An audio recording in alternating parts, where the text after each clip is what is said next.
Welcome back to the Iraqi Dinar Channel. I'm Ali, and today we're unpacking a series of important developments as of April 27th, 2025. There's a lot happening right now, both publicly and behind the scenes, and understanding the deeper signals can help us navigate this moment more strategically as investors and informed observers. Let's begin with a notable insight shared by Frank 26. He recently explained his exchange strategy and made it clear he plans to collaborate with a trusted Iraqi bank manager, someone connected to Akia Walking Stick, who operates within the U.S. This isn't just a convenience, it's part of a well-thought-out plan. Frank emphasized something we all should consider seriously.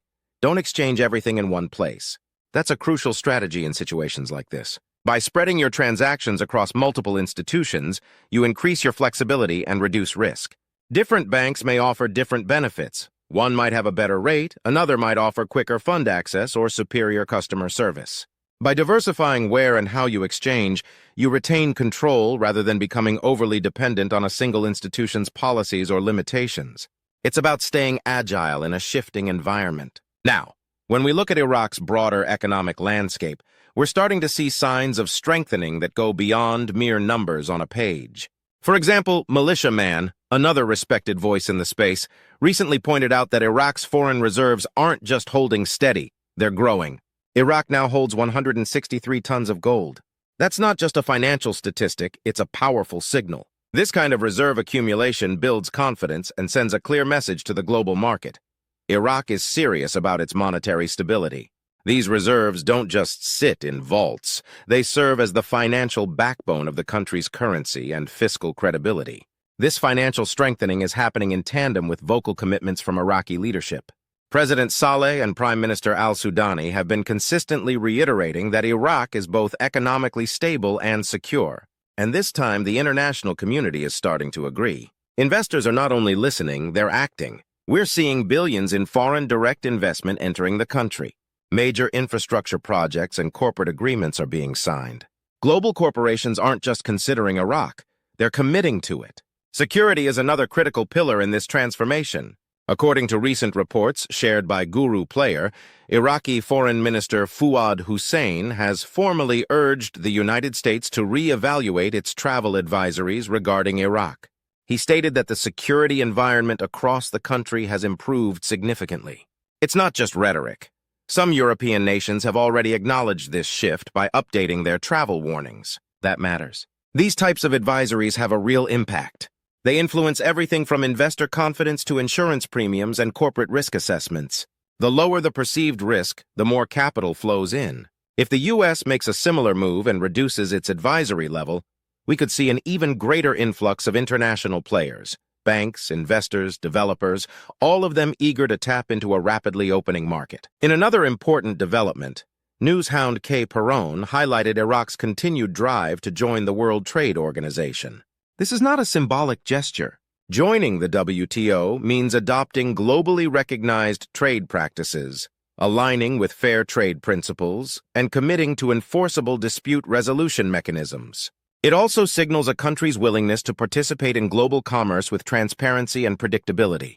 And crucially, it often requires monetary stability as a prerequisite. That ties directly into Iraq's ongoing currency reform efforts. As they work toward WTO accession, the pressure and the incentive to stabilize and possibly revalue the dinar increases. This kind of economic realignment doesn't happen in isolation.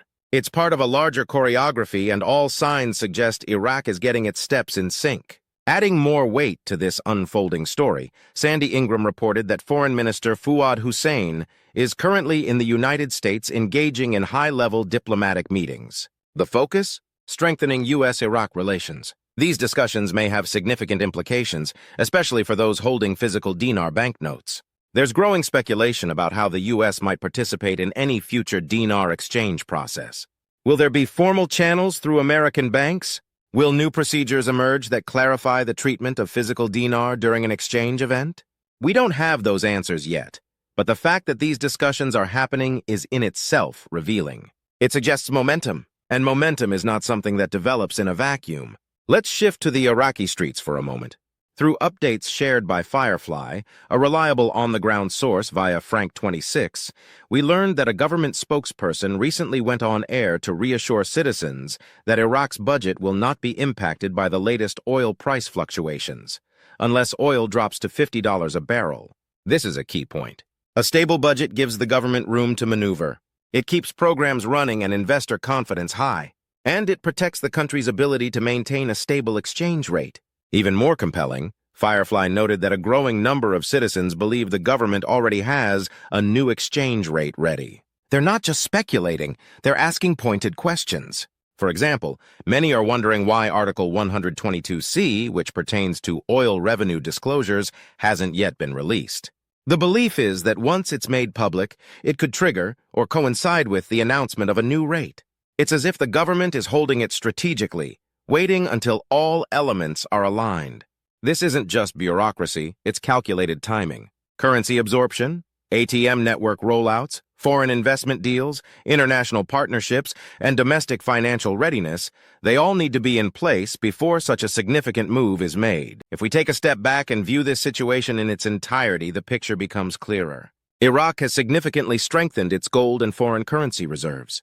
The investment climate is heating up with real money pouring in. International perception is shifting as security conditions stabilize. Travel advisories could soon be lowered, making way for greater international presence. Diplomatic channels with the U.S. are opening wider, and WTO membership is within reach, an achievement that demands real financial credibility. And perhaps most importantly, the Iraqi people themselves are being quietly prepared through media, financial infrastructure like ATMs, and gradual public messaging for what appears to be a coming change in the value of their national currency. This isn't the Iraq of a decade ago. This is a nation repositioning itself, strategically and deliberately, for entry onto the world stage as a credible economic player. And central to that transformation is the Iraqi dinar. Its revaluation, its stabilization, and its future role in international trade and finance. But with all of this, it's important to stay grounded. Major economic reforms don't happen with the snap of a finger. They don't move based on hype. They move on infrastructure, on diplomacy, on market readiness. Think of it like a freight train. It starts slowly, but once it gains speed, it's nearly impossible to stop. From everything we're seeing, the reserves, the reforms, the meetings, the foreign investments, that train isn't just moving. It's close to arriving at its destination. So my advice, as always, is to stay informed and stay focused. Don't get distracted by daily rumors or emotionally charged speculation. Follow the real indicators: foreign reserves, global diplomatic activity, institutional moves, and public economic education campaigns. These are the signals that matter. Thank you for joining me today on the Iraqi Dinar Channel. As always, I appreciate you being part of this journey. Stay positive, stay strategic, and most importantly, stay ready. Change is coming. It's not a question of if, it's a question of when. Until next time, I'm Ali. Keep watching Iraq.